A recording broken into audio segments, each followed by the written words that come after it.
Top sports where the takes don't miss. The prof with the stats, the champ with the fist. War to bring in fire, cowboy, tie riding bold. Bulls calling bets, watch the stories unfold. And it's truly eyebrows running the show. It's high top sports, baby. Let's get it, let's go.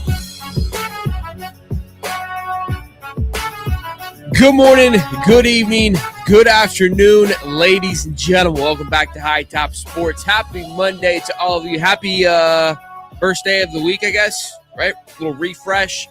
Smash the like button, subscribe. We got a lot to go over as a nice video of Jon Sumrall and the Florida Gator team dropped yesterday. I told you we would talk about it this morning, and we will. Another coach across the college football is doing fines and yelling at people for wearing other teams' gear at their school. Very weird. The whole thing is interesting. We'll talk about that. We'll talk about a little tidbit about the Super Bowl and have ourselves a nice little show and then wrap up this big recruiting weekend for the Florida Gators. Hopefully all of you guys are staying warm out there with this Arctic blast that is hitting the United States. I've been trying to see like how bad it is. There's some areas that got hit really hard, some areas that haven't been hit hard. So hopefully you guys are all staying warm and safe. We got Cody the professor joining us here this morning. Cody, good to see you, big guy. Did you have a good weekend? Yeah. Not much to do. We were snowed in, but I'm actually pulling up a picture now of the driveway. Mylan had shoveled the snow. I'm sending it over to my computer. Mylan had shoveled the snow last night, or midday yesterday. Was completely cleared off, and then but this happened. Yeah, you told me it was last night. It was 78 degrees. Yeah, it was tough. It was brutal. So. Let me pull it up here. Tough sledding here for the boys as well. It was a little chilly. The wind, if you got in the shade and the wind blew, it was a little cold. We went to the hockey game yesterday with the little man. It was cold in there. He had a blast. I had him hitting up against the glass. We were slamming it. So hockey is a fun thing to watch, man. I don't really care what league it is. It's a different type of game to watch in person. I really enjoyed going. Second time in a long driveway. My goodness. Yeah. That's just gross. Yeah, it's terrible. It's terrible. I mean, the driveway was completely cleared off, but the wind just blew the snow up against the car. It's going to be a pain in the ass to dig out. You can't go anywhere. No. Well, that's probably right there, the highest wind drift. That's a 8-foot flagpole. It broke in half due to the wind, so I gotta get a new flagpole. But yeah, it's probably in that snowdrift right there. It's halfway up on the car door, so you're talking 2.5 feet. It looks like ice cream. It looks like the soft serve. Yeah, or like the stuff that you like foam paint or whatever. You know what I mean? Yeah, it's that's not the worst. People got way worse than I do. Obviously, I got the tractor out, or we got the tractor out and got the front of the driveway done. I just have to unbury the front of the car there. But yeah, I mean that's a part of living here. It's not. Can we take a picture of outside for me? No, that's okay. Okay. I think just a summer day is just boring. Just normal. Yeah. Oh, okay. Yeah. What else would you rather do before work? Yeah. Snow day for me, but still awake with the boys. Are you not on snow day? You're not on snow day? No, we don't get snow days. There's guys that work last night. How do you even drive through that? You unbury your car and you drive slow. 15 miles. Golly. Yeah, you're talking like a 2-hour commute. Oh my goodness. I'm 20 minutes away, but you're driving like 15, 20, especially like out here, like in the country, the walk. Farmer. Yeah. If the local farmer didn't decide to get on the tractor, which ours did, and plow the road, my uncle plowed the road for everybody. Because we have some really old people that he does the driveways for and everything in the road, just in case they have a medical emergency. So the county is slow, man. That they don't make it out here. Phew. Tough sledding. Well, glad you're safe. Glad you're warm for now. So let's look at this for just a quick second. Obviously, every year there's always that like weird, the last couple of years, the logo, right? It depicts who's going to be in the Super Bowl. Like the conspiracy theory that it's all a script. Yeah. right? And so this was the photo that was released at the beginning of the year this year. Well, I guess last year in February. I don't know. Maybe it was November. Maybe no. Excuse me. This was September. Sorry. Beginning of the season. This was the graphic they used, basically saying like 32 teams all looking at one goal. Great graphic, right? And obviously Saquon, they won it last year. Joe Burrow, Patty Mahomes. Your prized possessions are kind of up close and personal, right? Well, this is going around the internet now because now when you zoom in all the way to the front, there's two teams that are up there dead front and center. Sam Darnold and Drake May are your two teams sitting front and center next to each other. And they're your two.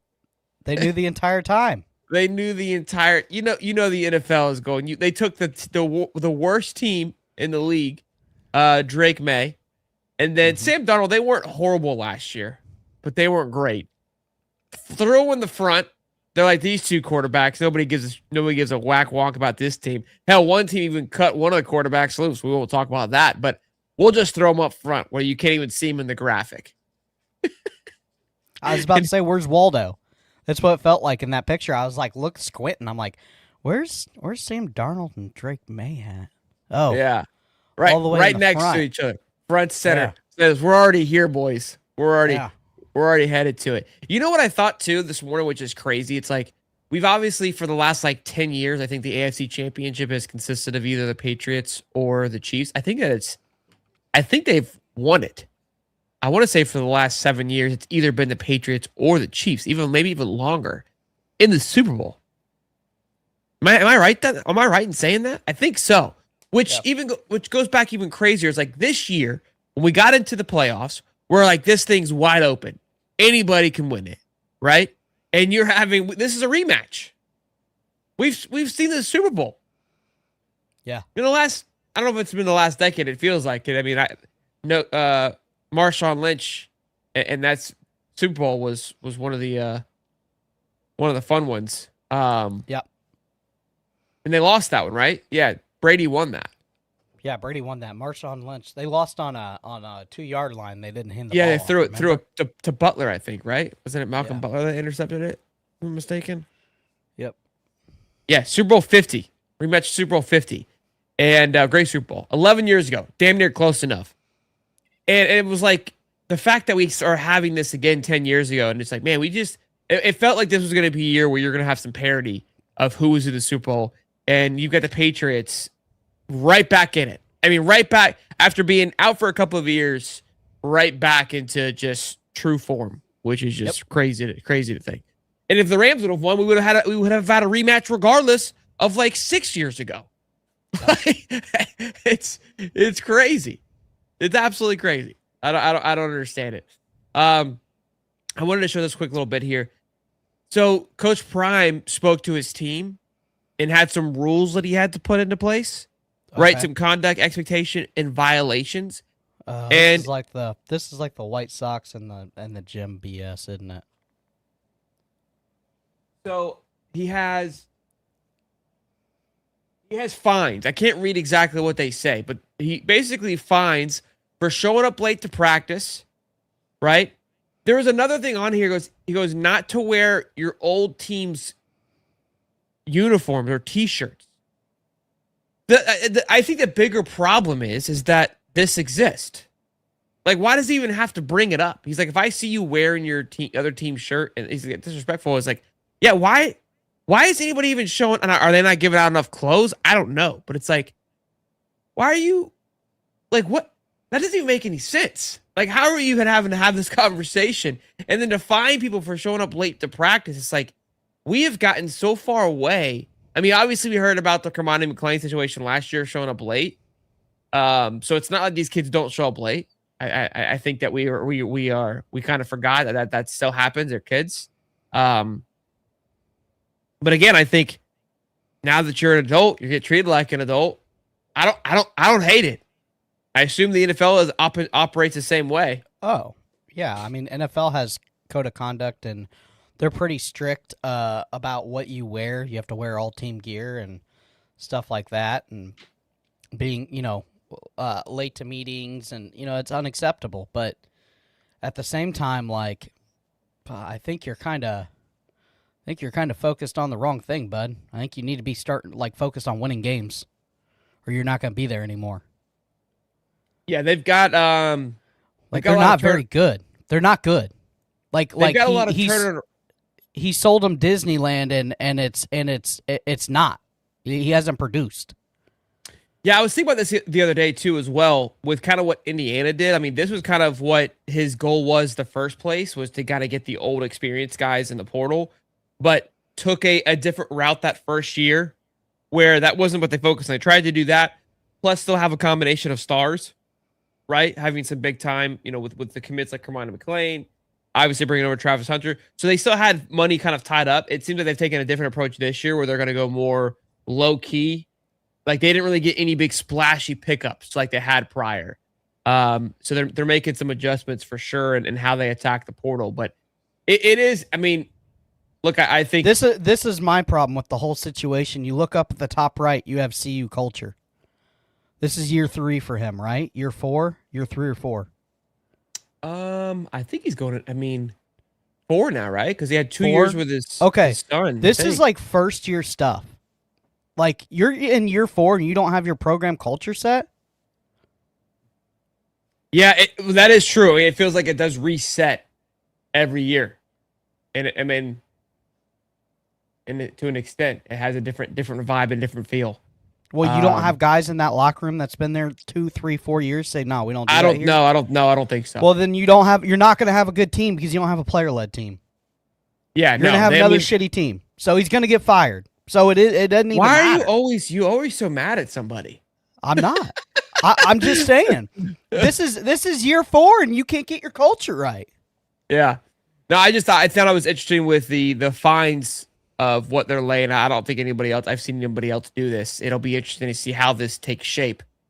Fining players for showing up late. Again, he's taking the money aspect. I saw someone comment, it's like, where's the money go if they take it?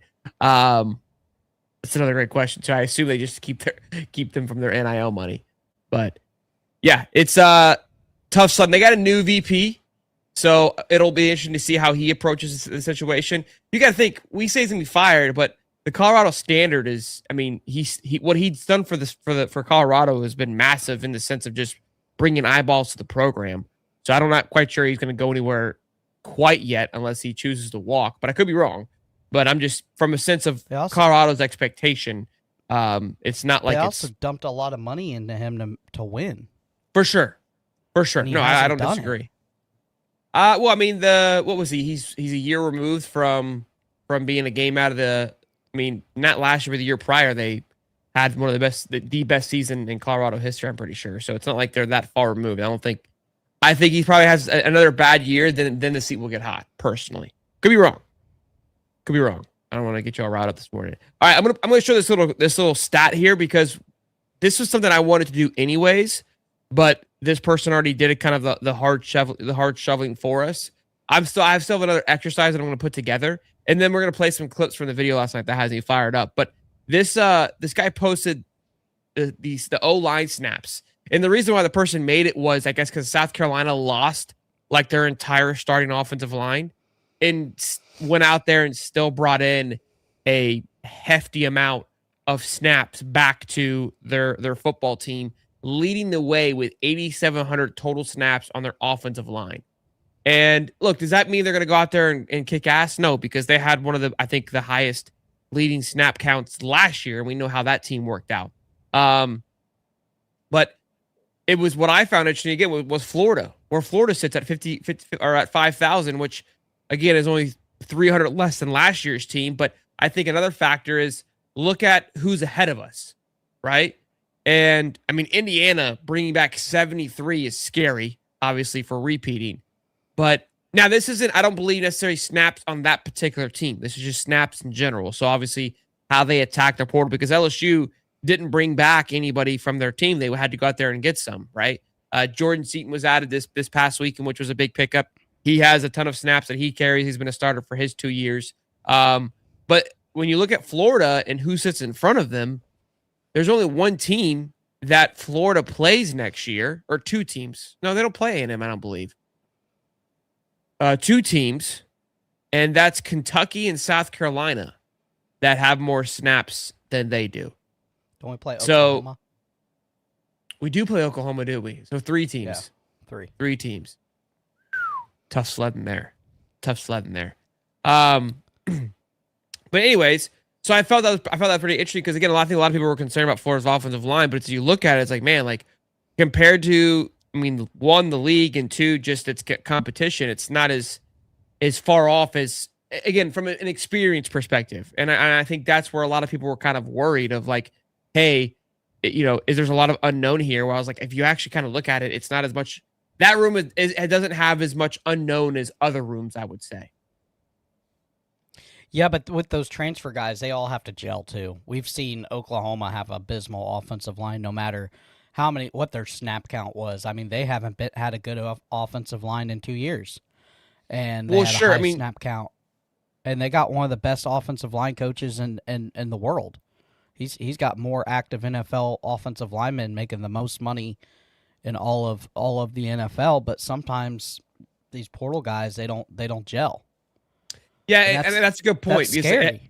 It has to work. I mean, Oklahoma State has 7,000. I mean, Oklahoma State was one of the worst teams in college football last year. So obviously that's all portal related. A lot of it's North Texas related. So the number doesn't mean success. And I'm fully aware of that.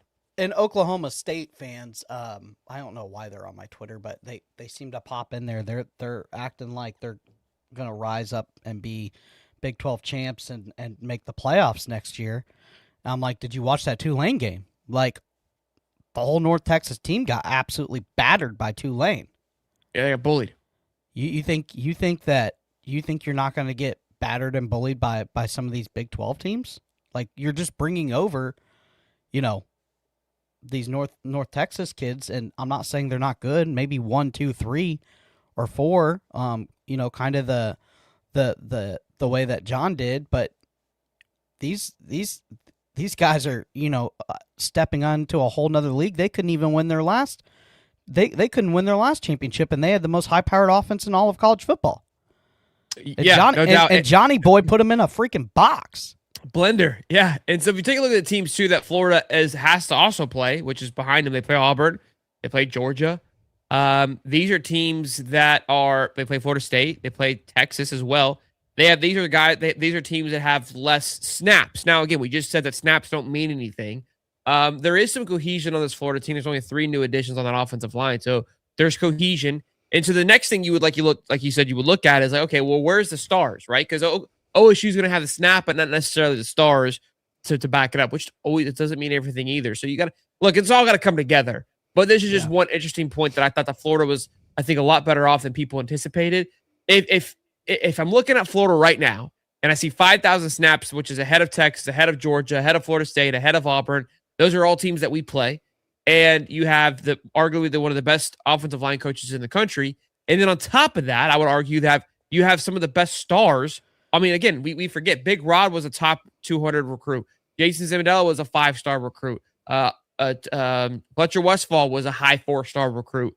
Tavarius Dice is a high 4-star recruit. Then you got Harrison Moore, TJ Shanahan, and Boyer, who are all 2 to 3 year guys in this system that have been developed by either Buster Faulkner or play in the system, or by, of course, Troutwine. So all just really good things that had me excited going into the right direction as of now.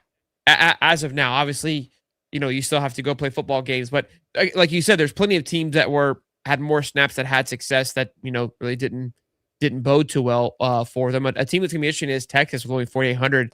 That was a team that obviously got rid of their entire running back room, or kind of really set the tone of being all in for Arch Manning. But their offensive line was the issue last year, right? They fired their defensive coordinator, but had one of the best defenses in the league. So none of that really made sense. Like defensively, there wasn't a problem. It was the offensive that was the issue, which Sark runs that, so he's not going to fire himself. But that is something to keep an eye on. And Georgia, too, I talked to my Georgia buddy. They've got a lot of guys returning. They did lose Monroe Freeling, who was one of their top linemen, to the draft, but they're bringing back a lot of the same guys, just didn't play a lot.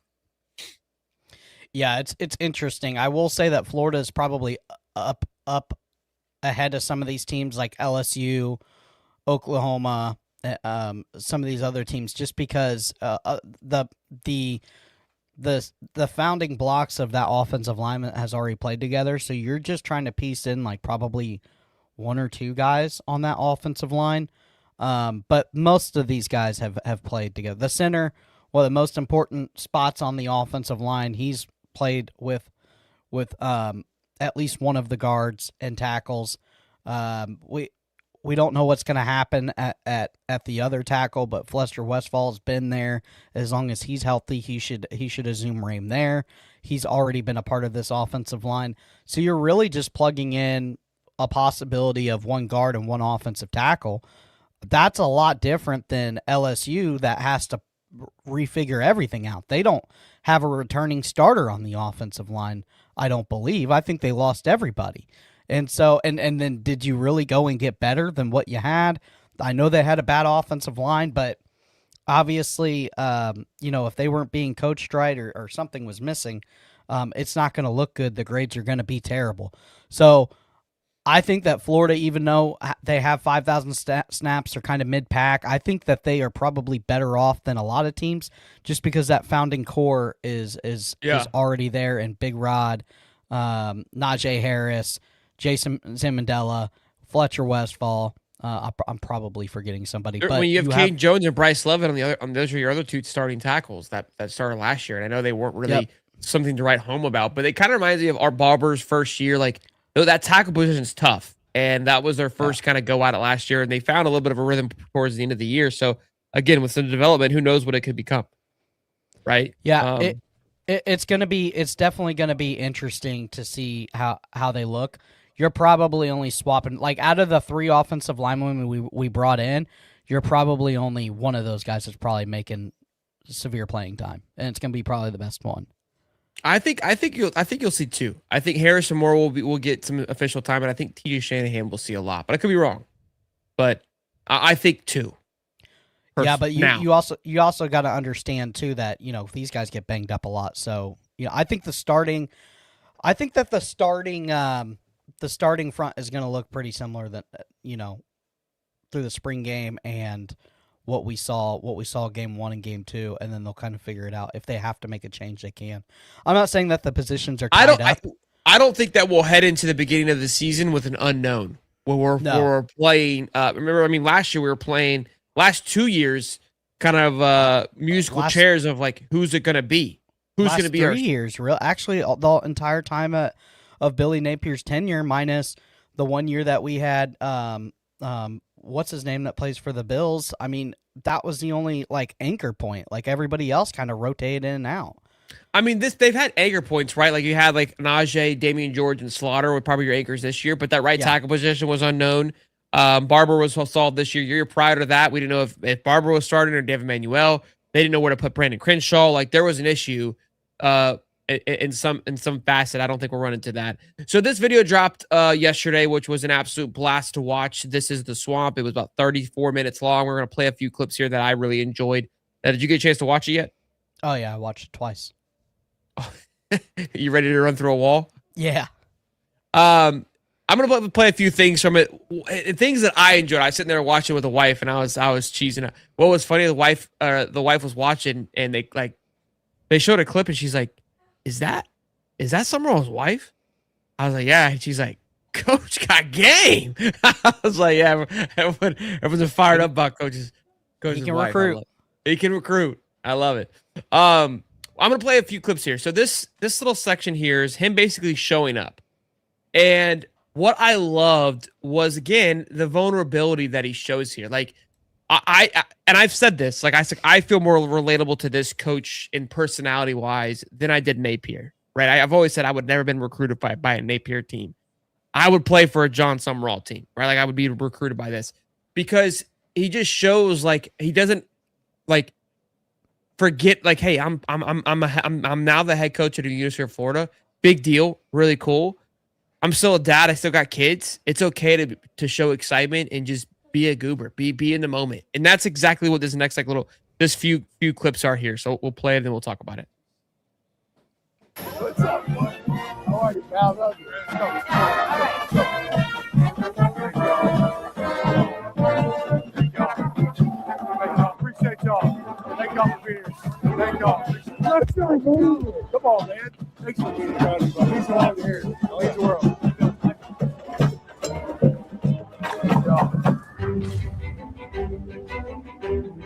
Nice, y'all. See why we win again? Eric Sam Stadium's over here to the right. Look. You're going to see it.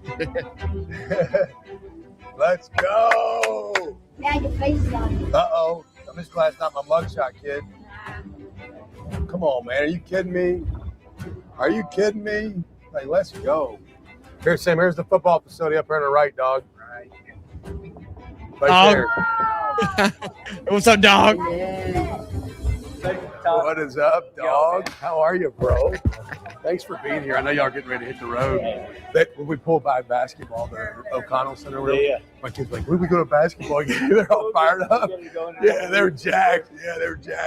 So, is that better for you guys? Heck yeah. Actually, I'm holding the trophy right now. Let's get moving. No, the start running back here is a dog. Like, he's a real guy. Is it dog? Yeah, 13. Like, When's this? whoa. Easy. I saw the price tag. That's great. Isn't that funny? Look at that. That was great. Yeah. Hey, stay with me. Yes, sir. I'm going to take good care of you. We're going to kick it. You got me? Top last night, man. Yeah. Man, stay with me. We're going to win. I promise you. Promise we're going to win. All right? I'm fired up to coach you. Guys like you make my job easier. You know what I mean? It's great to meet you. I'm glad to be here. We're going to win a championship. I mean that. Like, that's all I know. That's what we're going to do. Okay? All right? Good to see you, man. Yeah, I'm fired up to coach you, brother. I mean, just absolute goosebumps there. Again, I know we were all fired up. It's so stupid. Listen, man, I mean, the eye contact, just looking at him, dead in the soul. Hey, we're going to win a championship. What I love, though, is that they're showing those clips. You can see Dallas Wilson's kind of like, all right, coach, like I just met you and you're already hitting on me. Like, first thing he says, like, hey, don't leave me. I mean, to have that mindset of like that's all he cares about is just coaching this football team.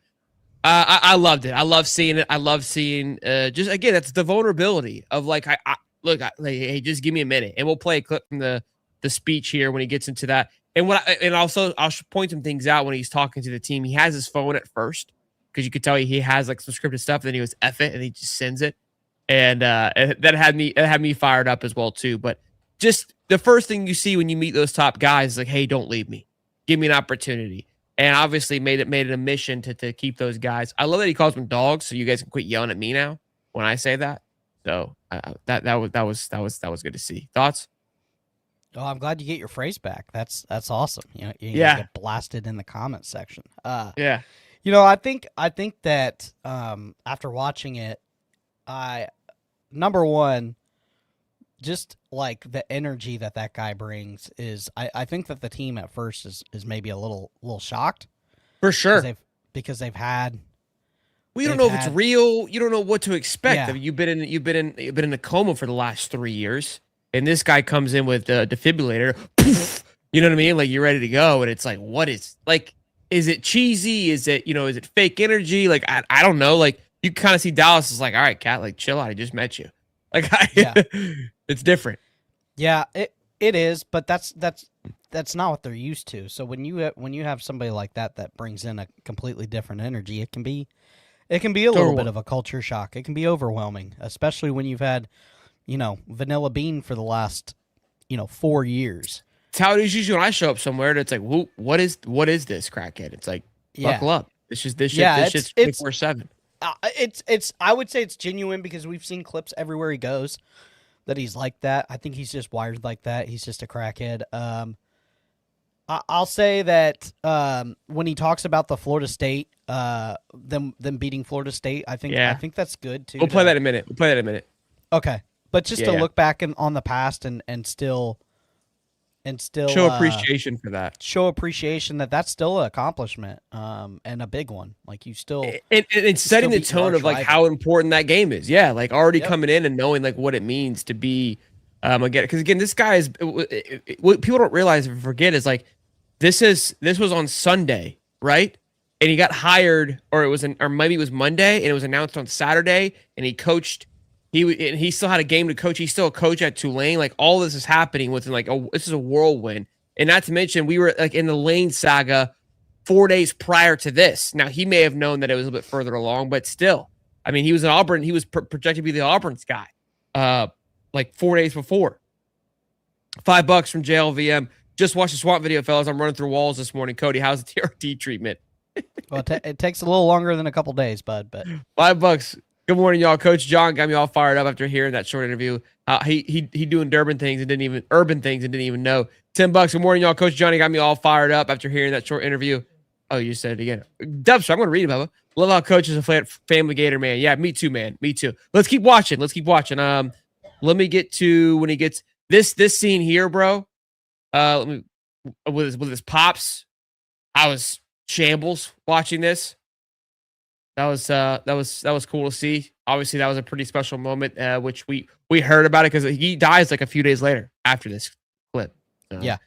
All right, here we go, boys. Get ready to run through a wall again if you haven't already. If you're just here, it's the first time. Buckle up. Introduce you guys to your new head football coach, Jon Sumrall. Coach. What's up, boys? I'm freaking honored and privileged to be the head football coach of the University of Florida. Like, I don't take this opportunity lightly. All right, I want to start with that. Second off, I want to start with, hey, great job Saturday beating Florida State. Great job. Y'all give yourself a round of applause for that. Like, hey, and that's the standard here. You guys good? Are we good? Like, I got a lot of respect for y'all because here's the deal. Everything I do as a head coach is player-driven. Like 100% player freaking driven. Okay, because here's the deal. If there were no players, you know what there wouldn't be? Any mother freaking coaches. Like, they don't need my if there's none of y'all. It's about you. Everything I do is going to be, how can I serve and develop each and every one of you to be your best? How do I help you maximize what your potential is, individually and then collectively as a team? Because I'm the most competitive son of a buck you're ever going to meet. Like, I got a 12-year-old son, y'all met him, running around the building right now. And we play basketball in the driveway, he gets his beat. All right? Because I don't lose. I hate it. Like, he gets his beat. He knows it's coming. Now, I love him and I hug him, but, man, you got to compete in everything you do. We're going to freaking compete every day around here. Every freaking day. Are we good? All right, the standard is the mother freaking standard. Like, it's the best. If you're a Florida Gator, the standard is the standard. Best. That's the standard here. To pursue championships. If you want to be average and you want to be mediocre, you don't belong in Florida, man. I'm a freaking Florida Gator now. And all I ask is y'all give me a real chance to earn your trust. All right? And I think you'll find out. Do your homework on me. Hell, I'll give you numbers of guys I've coached. They're those NFL players. You ask them. Like, ask them, hey, is this dude real? Because here's the deal, man. You don't have to be blood to be family. You just got to be real with each other. You got to be real. Like, you got to have each other's back. Like, you got to get in a foxhole and know, hey, man, this dude's going to freaking fight for me. Guys, here's the deal. If you're a Florida Gator, I'm going to fight for your to the finish. That's what's going to make us champions. Are we good? Sure. And I want you to hear the vision I got. Like, when I think of Florida football, offensively, man, it's about to get live around here. It's about to get open. Like, we're about to see it if we can light the freaking scoreboard up. Because I think of Florida football, I think of Coach Spurrier, I think of Urban Meyer, I think about all the weapons on the skill, I think about great O-linemen that are uber talented, that got an edge and a toughness about them. When I think of Florida defense, man, defending every blade of grass, giving them no freaking hope. All right? Like, we're going to swarm, we're going to run to the freaking ball, we're going to attack ball carriers, we're going to do it on our terms, not theirs. Everybody good with that? Sure. Here's the deal. Kicking game, you specialists. I was a special teams coordinator. part of my career. So if you're a snapper, you're a holder, you're a punter, you're a kicker, hell, you're a returner. Here's the deal. Everybody else in the room understands too. Your quickest way to make an active roster in the NFL, special teams. Here's the deal, man.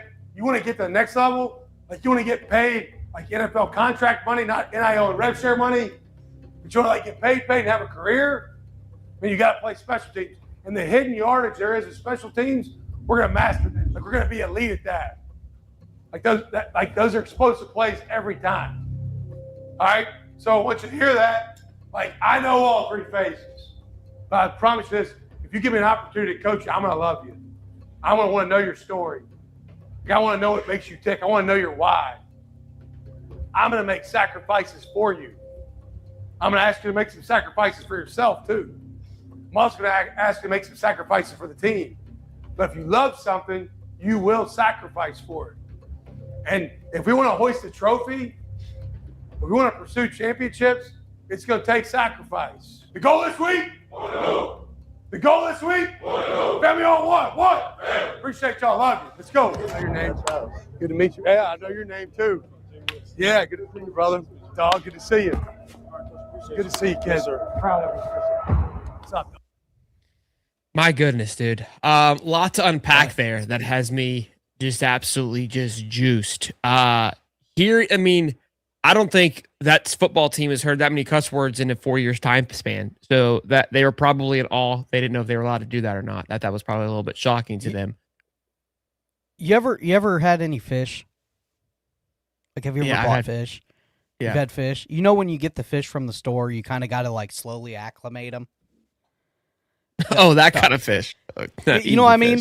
You buy them from the store. You have a tank. You have other fish. You got to slowly acclimate them to the water. Yeah, you put them in the bag. He just dumped them fish right in the freezing cold water. He said, "Wake up! We're here.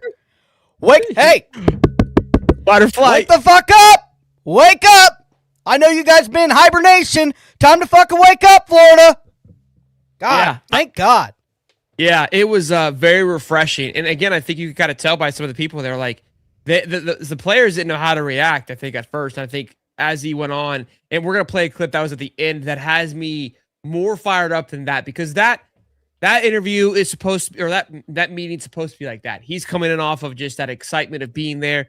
And look, you got to realize you got a clash happening here. I find myself in those predicaments a lot because that's my personality. Like, I walk into a room and you're just like fired up, where everyone else in the room probably isn't there. Think about, they just lost their coach. They like a couple weeks ago. It's been a while now. They're not necessarily on this train. I think that speaks to more of like how important, like what he was able to come in and do. I really feel like although there was a lot of passive mentalities and probably personalities that just by being there had worn off, the blood got warmed up in that meeting, no question. And then when he went to and spoke to everybody, fired up. So because think about that. Right after that, that's when we saw him at the presser, and that's where you see Jaden Ball, DJ Lagway went, Miles Graham, and a few other guys went to that meeting. Yeah. So they loved what they heard. They were like, yeah, I want to hear more of it. I want to hear probably like, hey, is he going to be consistent in what he says here? I don't think Ball went to that, actually. Is he going to be consistent in what he said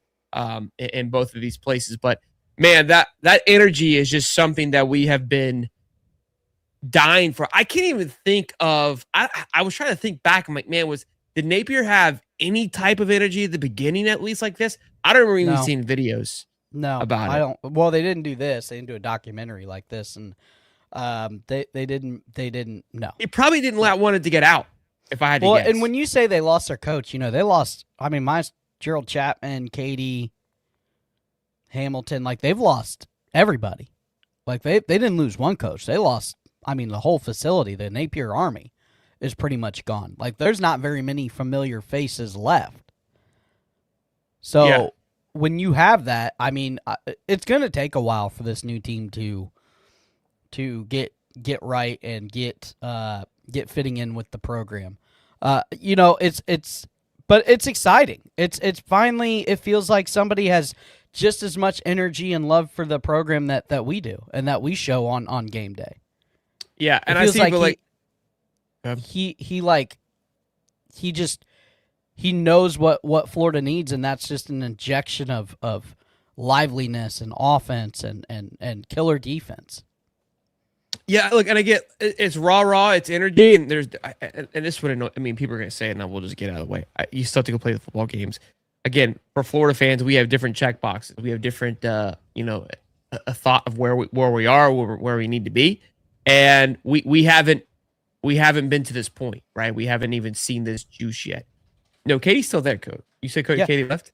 No, I said she's still there. Yeah, the recruiting staff is still there.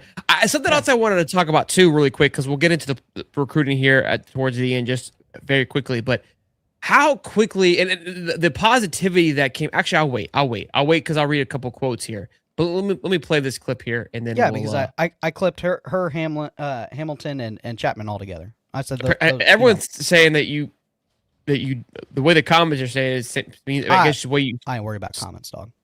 Okay. Muffin Man hates me too, but no. Although I'm saying the comments are saying that they're saying Katie stayed. I misspoke. Yes, that's why.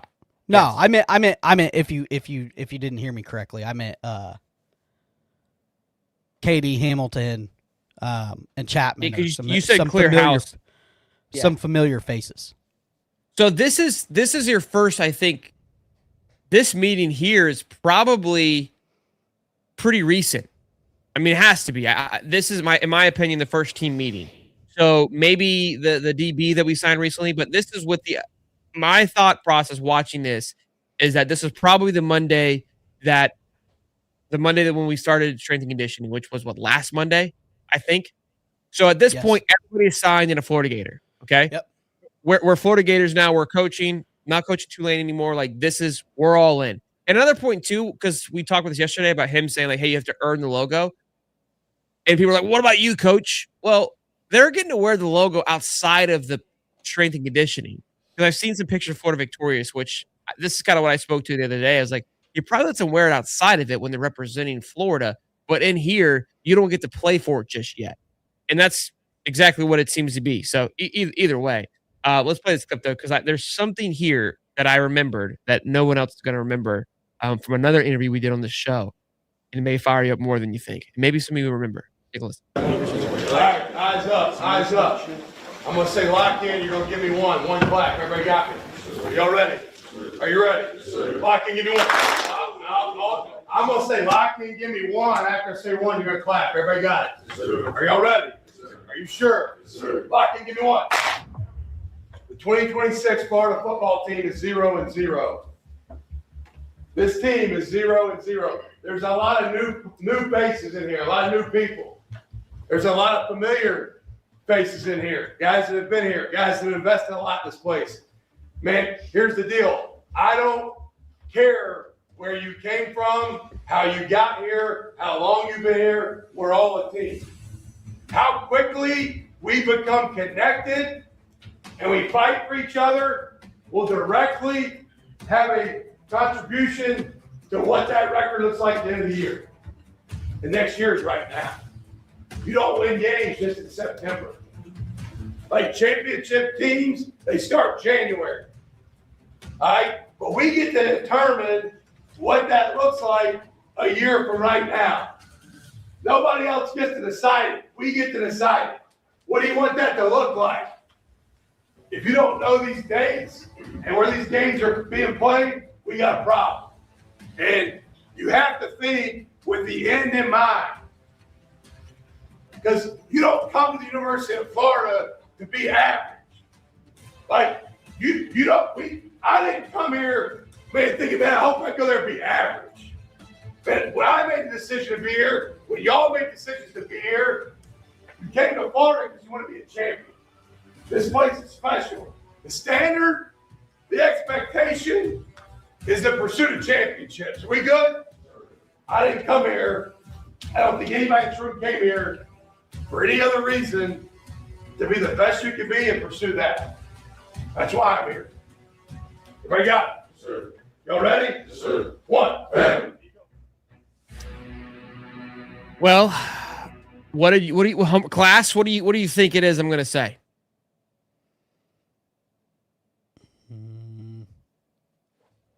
Something probably about the standard. Am I wrong? You're wrong. Okay. You're wrong. So it was quick.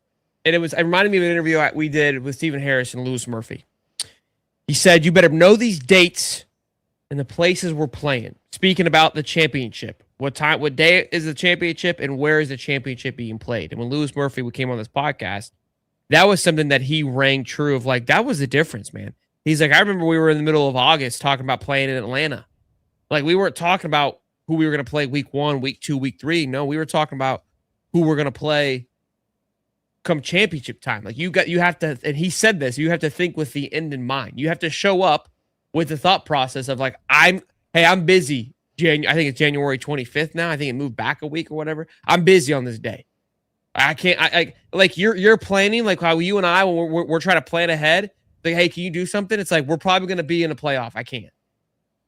Like that's where their head has to be. And again, we don't know if our other coaching staff said all these things. This blueprint of showing the graphic in the future. It's not new. It's not anything groundbreaking. It might be groundbreaking for us, right? But I was more excited to hear that tidbit of that mindset of like, you have to start thinking about these dates and be in this place now. You have to envision yourself being here before it's even here, right? Well, one of the greatest of all time had in his weight room, he had the address of where the Super Bowl was going to be played. And I don't know if you've seen it, but there's a clip with Julian Edelman was working out with Tom Brady, and he's like, "What's that address sitting there?" He's like, "That's where the Super Bowl is being played." It was like that physical address, like P. Sherman Walby Way, Sydney, Australia. You know what I mean? Whatever. Yeah. So it's just, dude, that's just a championship mindset. You gotta know where you're gonna be when you're playing those big time games, and so it's refreshing. I think everything about this is just refreshing. It's everything that Florida has needed. I know it's early, probably way too early. I think there was 2 coaches available. Actually, I know there was 2 coaches that were available to the Florida Gators. And you had a Steve Spurrier-esque and Lane Kiffin. Offensive mastermind, take shots at other coaches. I could only imagine how Spurrier would have used Twitter if Twitter was running and going back in the day. I'm sure it would have been maybe a little similar to Lane Kiffin. And then there was a Urban Meyer type. I think we got the Urban Meyer type, and I'm super excited. I mean, this guy's a master motivator, master manipulator. He wants to know your why. The reason he wants to know your why and your story is so he can use that to fuel you. It's like this guy has taken. It reminds me of a lot of the Marine Corps. Like, everybody thinks it's all about yelling and screaming and that they I don't take how he is talking as screaming though. That's energy and passion. No. Yeah. And that's what I'm saying. Like I think you got a master manipulator. I think you got like a guy that has tapped into kind of what the Marine Corps does and how they build Marines. When you think of a Marine, like you think of boot camp, like you think of all the yelling and screaming, but it's not about that. It's, these guys, these drill instructors, they want to know your why. They want to know what pushes you. They want to know what makes you tick. They want to figure out who the leaders are. Listen, not everybody's going to be a leader. That's fine. You don't need 150. You don't need a bunch of chiefs. You need some Indians just to do the grunt work too. You need great Indians. Yeah. Yeah. You need actually better Indians can make up for bad chiefs. It happens a lot. And so he said player driven, right? I need you guys, like, I can only do so much myself. And I think that's a skill where I think that and you can already feel that's what I feel differently already.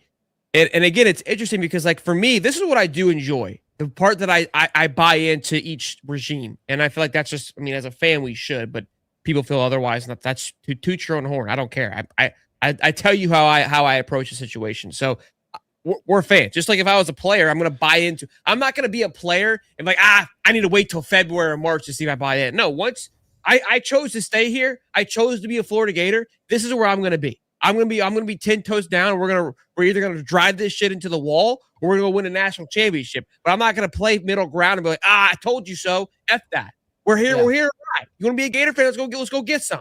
So for me, hearing him kind of just talk like that and having that energy, you feel the exchange where it already feels like like when Napier would talk, it felt like Napier had all the weight on his shoulders. Like he's like, I got to carry this thing. I got to carry the boat myself. Where Jon's like, I'm not carrying the boat. I can't carry the boat. I'm going to show you how to carry the boat. And it starts today. It starts in this meeting room. Like, I'm not going to get mad. I'm not going to waste my time getting mad. You should be mad. You should be pissed off. You should be frustrated if we're not clapping together. Not me. Don't wait on me to do it. You lead the son of a bitch. I'll show you a couple times, but at some point, that's not my job anymore. I'm on to the next thing. So either you're going to be with me or you're going to be gone. And that's what I already feel already. Again, is it going to work? I don't give it doesn't like none of you don't know if any of it's going to work. You don't know if Signetti's going to work again. Every year it starts over fresh. You don't know if it's going to work. We've said a lot of coaches are going to work that have failed miserably. You know, when you peel the onion back, looking, you know, hindsight's 2020, but you look at coaches that should have won national championships. There's a lot more coaches that should have won national championships than that actually won national championships. If you really peel the onion back, always. Brian Kelly was supposed to win 2 national championships at LSU. Let's not forget it. And a Notre Dame. So Julius Jones, 4-star wide receiver, that seems to be a Notre Dame lock. He's a legacy there, but Florida is not shying away from the competition. So this was his comment. The visit was good. I was able to go around all the coaches and see everyone. They showed me a great amount of love. They definitely helped me with my view of Florida. I had a great relationship with the old staff, but after this visit, I feel like I have an even better relationship with this group of coaches. And again, for me, when you hear that, it's like, man, Florida, it felt like a lot of the times with the last regime, it was like we were always kind of behind the 8 ball. Like we were behind where we needed to be on things. And we were always playing catch up. To be this cohesive this early. I mean, the staff was put together 30 days ago, if that. I'm less than that. And it's already kind of functioning and just moving as if they've been together forever. Like that, I think, again, when you're like, I need more than just words. Go look how the recruiting weekend went. This staff was put together less than 30 days ago, okay? I understand the recruiting part was already there. That's great. Those guys' jobs are there to get him there. Fantastic. And he was able to spot that pretty quickly. But yeah, let's keep these sons of gun because they rock. But then to have everyone feel a connection with their coaches and understand the passion, the goal. Now, it's got to turn into recruiting. I understand that. But I just know that we would have been playing catch up. We would have been still trying to figure out where our parking spots were with the last regime. That to me is huge. To me is huge.